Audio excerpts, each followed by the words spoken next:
وہ کہاں آتی ہے؟ وہ غزل میں آ جاتی ہے، ایک شعر میں، اچھا ایک شعر کے اندر ایک شعر میں آ جاتی ہے، وہ معنویت آتی ہے.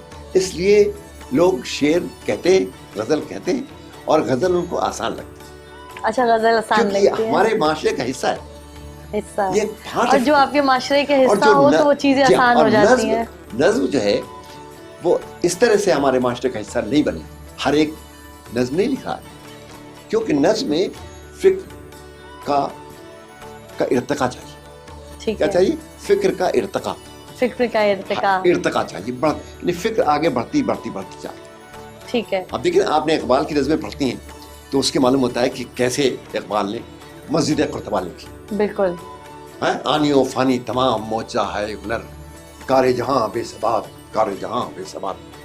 معلوم ہوتا ہے کہ نظم کا ایک خاص تھیم ہوتا ہے، اس تھیم کو ڈیولپ کیا جاتا ہے، ڈیولپ کرنا پڑتا ہے، ڈیولپ کر کے پھر اس کو کلائمیکس پہ لے جاتے ہیں، اور پھر معلوم ہوتا ہے کہ ہاں یہ نظم. تو اب کم لوگ یہ نہیں کہتا کہ نہیں، کم لوگ اچھی نظم لکھ پاتے ہیں. بہت کم لوگ. بالکل مشکل کام. تو کیونکہ اس کو ایک طویل لے کے چلنا پڑتا ہے ساتھ. ہاں اس میں جو ہے، اور غزل جو ہے وہ چھوٹی ہوتی ہے. غزل میں اختصار ہے، اور غزل کا ہر شعر جو ہے وہ ہمارے معاشرے کی معنویت کو ظاہر کرتا ہے. بالکل. اور نظم کے جو ہے ایک نظم مکمل جو ہے وہ ہمارے معاشرے کی معنویت کو نہیں، ہمارے معاشرے کی تاریخی شعور کو ظاہر کرتا ہے. کیا؟ نظم جو ہے وہ آپ کے تاریخی شعور کو ظاہر کرتا ہے کہ آپ میں کتنا تاریخی شعور ہے. اگر وہ ہے تو آپ نظم اچھی لکھیں، اگر وہ کم ہے تو کم اچھی لکھیں گے، اور زیادہ ہے تو زیادہ اچھی لکھیں گے. اس لیے ہمارے یہاں عام طور پر، تو میں یہ عرض کر رہا تھا آپ سے جی کہ جو زیادہ تر لوگ غزل لکھتے ہیں ان میں کیا بات ہے؟ وہ خوبی کس کی ہے؟ غزل کی خوبی ہے. اچھا غزل کی خوبی ہے. غزل کی خوبی ہے کہ غزل نے معاشرے کے ساتھ اپنے کو ایسا وابستہ کر دیا ہے، ایسا نچ کر دیا ہے، ملا دیا ہے، بانڈ کی طرح جڑ گئی ہے کہ وہ بالکل پتہ نہیں. ہر آدمی سمجھتا ہے یہ میری چیز ہے، ہر آدمی سمجھتا ہے یہ میری چیز ہے، یہ شعر ہے، میں لکھ سکتا ہوں، میں کر سکتا ہوں، یہ میرے دل سے نکلا ہوا ہے نا، میرے دل کو چھو گیا، میرے دل سے نکلا ہے، وہ اسی طرح کی باتیں. تو یہ فرق، اب آپ کو یہ بات میں نے اس لیے بتائی کہ آج کل لوگ ذرا گفتگو کم کرتے ہیں، ادب پہ گفتگو کم ہوتی ہے. آپ نے درست فرمایا کہ گفتگو کم ہے. پہلے یہ ہوتا تھا کہ ادبی نشستیں ہوتی تھی. جب ادب کو لے کر گفتگو ہوں گی تو جتنے بھی ہمارے نئے کمرس ہیں ان کو سمجھ میں آئے گی کہ شاعری کیا ہے اور نظم کیا ہے، نظم کس طرح سے، جیسے ابھی آپ نے فرمایا نظم کہا کریں آپ، نظم کہا کریں، نظم نہیں کہا کریں. تو یہ جو ہے نظم جو ہے نا آپ کو کم ملتی ہے. میں یہ کہہ رہا تھا اس لیے آپ سے کہ پہلے کیا ہوتا تھا کہ نشستیں ہوتی تھی، ادبی نشست، جن کو تنقیدی نشست کہا جاتا تھا. اب ادبی نشست ہوتی ہے، پہلے کیا ہوتی تھی؟ تنقیدی نشست. تنقیدی نشست نہیں ہوتا تھا کہ میں اگر غزل سناؤں گا تو میری غزل کا آپریشن جو ہے نا وہ آپ سب مل کے کریں گے، ایک ایک اس کا جو فائبر ہے نا الگ الگ کر دیں گے، ایک ایک دھاگا کہ صاحب اس میں یہ خامی ہے، یہ غلط ہے، یہ ایسے وزن میں نہیں ہے، یہ ایسے ہے، یہ لفظ معنی میں استعمال نہیں ہوا ہے. مطلب پہلے تنقیدی نشستیں ہم بیٹھ کے سنتے تھے. اچھا سنتے ہیں، یعنی اتنا حوصلہ ہونا چاہیے نا کہ آپ اپنی غلطی کو سن سکیں اور تسلیم کر سکیں. شاعر میں اتنا حوصلہ ہونا چاہیے. اسی طرح کہانی سناتے تھے تو کہانی میں بھی لوگ اس طرح تنقید کرتے تھے، تو وہ تنقیدی نشستیں کہلاتی تھی. اچھا اب تنقیدی نشستوں کا رجحان، میلان اور واقع ہونا بہت کم ہو گیا. اب ادبی نشستیں ہوتی ہیں کہ میں نے غزل سنا دی، آپ نے سنا دی، انہوں نے نظم سنا دی، ایسے ہی ہو گیا سب لوگوں نے. اب تنقیدی نشست اگر شروع ہو اور ہونے لگے، اور میں درخواست کروں گا کہ تنقیدی نشست کی جائے، منعقد کی جائے، تاکہ جو نئے لوگ ہیں انہیں معلوم ہو کہ ہم کتنا آگے جا سکتے ہیں، ورنہ وہ سمجھتے کہ ہم بس فائنل پہ پہنچ گئے. ہاں بہت اچھا ہم کہہ رہے ہیں، بہت اچھا کہتے ہیں. تو اب اس لیے جب ہم بتائیں گے کہ کیا خامیاں ہوتی ہیں، کیا غلطیاں ہوتی ہیں. اب جوش صاحب کے سامنے آپ شعر پڑھتے اور غلط تلفظ کہتے یا غلط لفظ استعمال کرتے تو جوش صاحب فوراً ٹوک دیتے تھے، بڑے سے بڑا آدمی اس کو کہتے تھے. تو خیر وہ ایک ان کا مقام تھا. لیکن تنقیدی نشستیں جو تھیں ان میں یہ ہوتا تھا کہ ایسا ہوتا تھا. لکھنؤ میں پروفیسر احتشام حسین بہت بڑا نام ہے، ان کے گھر پہ تنقیدی نشست ہوتی تھی ہر ہفتے، اور اس میں لوگ کہانی پڑھتے تھے اور نظمیں پڑھتے تھے اور شعر پڑھتے تھے. اور اس طرح سے یہ ہوتا ہوگا کہ آپ نے جب شاعری کی ہے تو آپ کو جب تنقید کیا جائے گا تو آپ کو پتہ چل جائے گا کہ اس میں وزن نہیں ہے, میں نے یہاں غلطی کی, میں نے یہ کوتاہی کی. اور جب آپ اپنی نیکسٹ کوئی بھی آپ کلام کہیں گے تو یقیناً پہلے کی نسبتاً اس میں بہتری ہوگی. بالکل آپ نے بہت اچھی بات یہ بھی ہوگی کہ ہم محتاط ہوں گے کہ آپ بھی بیٹھے ہیں, آپ بھی بیٹھے ہیں, آپ بھی بیٹھے ہیں, ایسا ہوگا اب ہمیں سب لوگ غلطی نہیں کی اور ہم نے اچھا لکھنا ہے, چھوڑیں گے نہیں. بالکل بہت اچھی بات کی. تو اب یہ اتنا حوصلہ ہونا چاہیے. اگر ہم ابھی بھی تنقیدی نشستیں شروع کریں اور نظمیں, غزلیں, کہانیاں جو بھی ہیں سنی جائیں تو پھر وہ بہت اچھا ماحول ہو جائے گا اور لوگوں میں حوصلہ بھی پیدا ہوگا اور تعلقات بھی گہرے ہو گئے. ابھی تو صرف تعریف کے پہلو کے تعلقات ہوتے ہیں کہ میں آپ کی تعریف کر دوں تو آپ کے تعلقات ہیں اس کے لیکن اگر میں آپ کی تنقید کر دوں تو میرے تعلقات خراب ہو جائیں گے. نہیں بھائی تو وہ بیکار بات. اچھا بالکل آپ سے گفتگو کرتے ہیں اور جو تنقید نشدے کے بارے میں آپ بات کر رہے تھے یہیں سے جو ہے ہم اپنا پروگرام جو ہے دوبارہ سے شروع کریں گے. ایک چھوٹا سا بریک کا وقت ہوا ہے, ایک چھوٹا سا بریک لیتے ہیں ناظرین اور بریک کے بعد آپ کے سامنے دوبارہ حاضر ہوتا ہے. ویلکم بیک ناظرین, بریک سے ہم جلدی سے واپس آ گئے اور ہمارے ساتھ پروفیسر جو ہے رئیس علوی صاحب جو ہے اس وقت ہمارے ساتھ موجود ہیں. آپ کو بہت ساری جو ہے وہ اچھی اچھی باتیں بھی بتا رہے ہیں کہ تنقید والی جو ہے نشستیں ہونے چاہیے جس سے آنے والے جو ہمارے شاعر ہیں وہ جب اپنی نیکسٹ کلام اپنا لکھیں تو اس کے اندر جو ہے وہ بہتری. اور بہت اچھا لگا مجھے, آپ نے بالکل صحیح فرمایا. میں چاہ رہی تھی کیونکہ ہمارا پروگرام جو ہے وہ شاعری پہ ہی اور ادب پہ ہی بیس ہے, تو کوئی آپ اپنا درخواست کروں گی آپ سے کہ کوئی خوبصورت سے آپ ہمیں اپنے کلام سناتے ہیں. اچھا میں آپ کو ایک چھوٹی سی نظم ہے فلسطین پہ. اچھا فلسطین پہ جو لکھا, آج بھی اتنے عرصہ ہو گیا لیکن ان کی کیفیت جو ہے وہ سیم ہی ہے. بالکل آپ تو میں ایک نظم چھوڑی سی, سب بے جگر ہمارے ہیں, سب بے جگر ہمارے ہیں, یہ نظم عنوان ہے. تو میرے عزیز ہیں بے ارض و آسمان لیکن کہو عدو سے کہ سب بے جگر ہمارے ہیں. میرے عزیز ہیں بے ارض و آسمان لیکن کہو عدو سے کہ سب بے جگر ہمارے ہیں. کہو غنیم سے دشمن سے فوج آدھا سے, کہو غنیم سے دشمن سے فوج آدھا سے, نہیں ہے آج تو کل بہروبر ہمارے ہیں. نہیں ہے آج تو کل بہروبر ہمارے ہیں. اور تمہارے ٹائروں پیلانوں اسپِ فولادی. اب آپ ٹائر میں وضاحت کر دوں ذرا سی, ٹائر یعنی طیارے ہیں, تمہارے پرندے جو ہیں پرندے جی, پیلان یعنی ہاتھی, ہاتھی کا مطلب کیا ہوا آپ کے ٹینکس, ٹھیک ہے. اور اسپ یعنی گھوڑے جو ہیں یعنی آپ کی جو بختربند گاڑیاں ہیں. تمہارے ٹائروں پیلانوں اسپِ فولادی, سار کو سارے یہ آتش ہنر ہمارے. بالکل سار کو سارے یہ آتش ہنر ہمارے ہیں. اور تمہیں غرور ہے اس آج پہ تو مت بھولو, تمہیں غرور ہے اس آج پہ تو مت بھولو کہ آنے والے زمانے مگر ہمارے. واہ واہ واہ. یہ فلسطین پہ چلتی. تو میں آپ کو ایک بہت ہی غزل سناتا ہوں, ہلکی پھلکی غزل جسے کہتے ہیں. قرار دل فسانہ ہو گیا ہے, قرار دل فسانہ ہو گیا ہے, تمہیں دیکھے زمانہ ہو گیا. واہ. قرار دل فسانہ ہو گیا ہے, تمہیں دیکھے زمانہ ہو گیا ہے. اور پرانے دوستوں کے گھر سنا ہے, شعر سنیں, غزل کا شعر جسے کہتے ہیں نا, ہم جو آپ سے بتا رہی تھی غزل کیا ہوتی. غزل کیا ہوتی. پرانے دوستوں کے گھر سنا ہے, تمہارا آنا جانا ہو گیا ہے. پرانے دوستوں کے گھر سنا ہے, تمہارا آنا جانا ہو گیا ہے. اور تمہارے ظلم کے لالو گوہر سب ہمارا دل خزانہ ہو گیا. واہ. تمہارے ظلم کے لالو گوہر سب ہمارا دل خزانہ ہو گیا ہے. اور دعائیں دیں میرے سینے کو ان کا, دعائیں دیں میرے سینے کو ان کا بہت اچھا نشانہ ہو گیا. واہ واہ واہ. بہت قرار دل فسانہ ہو گیا ہے, تمہیں دیکھے زمانہ ہو گیا. تو جناب یہ آپ کو میں بہت خوب سنایا آپ نے. اور اب کیا سنائیں گے آپ؟ اب میں آپ کو ایک اور غزل سناتا ہوں سنائیے. کہ تیری چشمے خود نما کو جو مذاق خواب ملتا، تیری چشمے خود نما کو جو مذاق خواب ملتا، تو یقین حباب ہوتا نہ گما سراب ملتا. تیری چشمے خود نما کو جو مذاق خواب ملتا، تو یقین حباب ہوتا نہ گما سراب ملتا.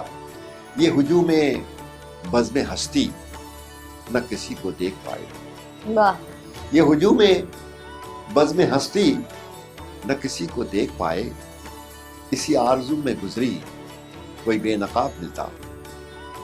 یہ ہجوم بزم ہستی نہ کسی کو دیکھ پائے، اسی آرزو میں گزری کوئی بے نقاب ملتا.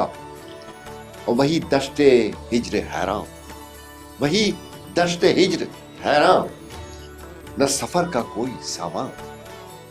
وہی دشت ہجر حیران، نہ سفر کا کوئی سامان، اور کبھی رختے ہوئے جانا واہ. دل باریاب ملتا. واہ واہ واہ.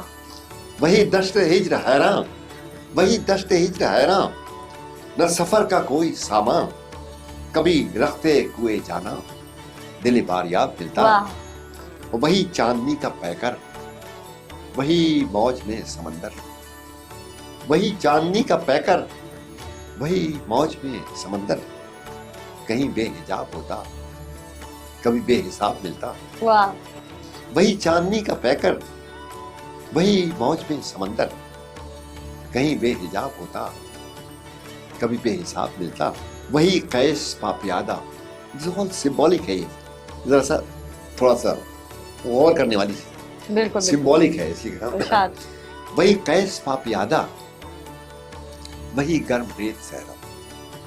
وہی کیس کا وہی قیس پاپیادہ، وہی گرم ریت صحرا، کوئی روشنی سے چھپ کر پس آفتاب ملتا. واہ. وہی قیس پاپیادہ، وہی گرم ریت صحرا، کوئی روشنی سے چھپ کر پس آفتاب ملتا. وہی راستوں کے قصے، وہی منزلوں کے دھوکے، وہی راستوں کے قصے، وہی منزلوں کے دھوکے، کوئی میرے شہر آتا شب ماہتاب ملتا. واہ. وہی راستوں کے قصے، وہی منزلوں کے دھوکے، کوئی میرے شہر آتا شب ماہتاب ملتا.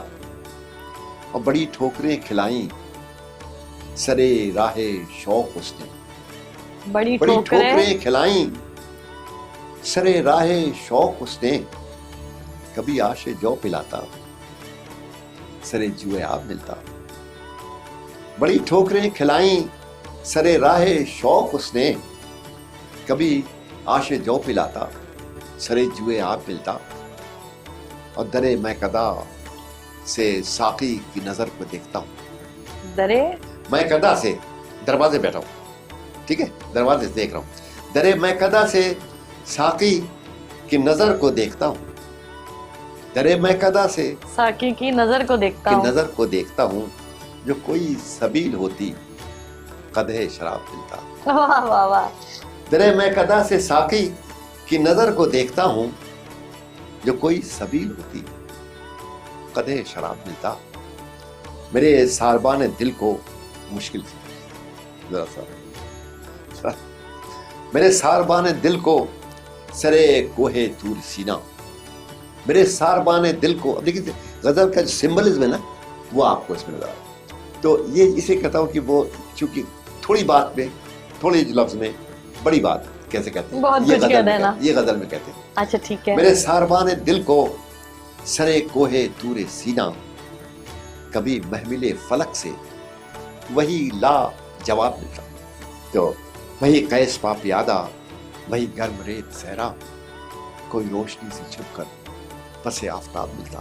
بہت خوب. تو یہ غزل آپ کو بہت بہت خوب. بہت خوب. آپ تو اب آپ بتائیں کچھ، آپ کہیں کہ میں اچھا میں آپ سے جیسے آپ نے ہمیں بتایا پروگرام کے شروع میں کہ آپ نے جاپان میں بھی پڑھایا ہے. جی جی اور آپ جاپان میں بھی رہے ہیں اور 5 کتابیں جو ہیں وہ آپ کی جو ہے وہ جاپان میں شائع ہوئی ہے. جی. تو میں چاہ رہی تھی کہ ہم پاکستانی ادب کے حوالے سے تو بات کرتے ہی ہیں, آپ ناظرین کو جاپانی ادب کے بارے میں بتائیں کہ مطلب پاکستان ہمارے ملک کا جو ادب ہے اور جاپانی ادب میں کیا فرق ہے.